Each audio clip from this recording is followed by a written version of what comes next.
Aan die ander kant kry ons weer mense wat dink, hulle is morele A-studente.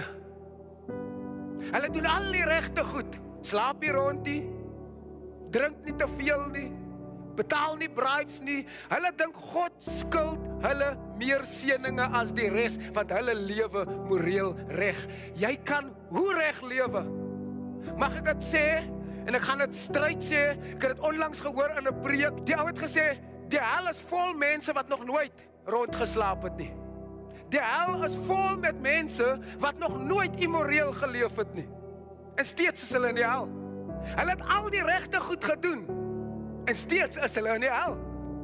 En net soos die hemel vol mense wat prostituie was, wat moordenaars was. Wat is die verskil? Jesus red nie dade nie.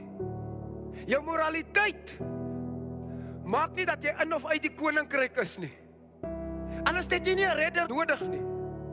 Reg lewe, moreel reg lewe, maak nie dat jy koninkryk het nie. Verkeerd lewe maak nie dat jy koninkryk mis nie. Wat maak dat jy die koninkryk ontvang? 'n Savior. 'n redder voor wie jy sê, ek het alles probeer en steeds skiet ek kort. Ek het alles verkeerd gedoen en steeds is ek nie vol nie. Ek het alles reg gedoen en steeds is ek nie vol nie. Dit is wat jou red, niks anders nie.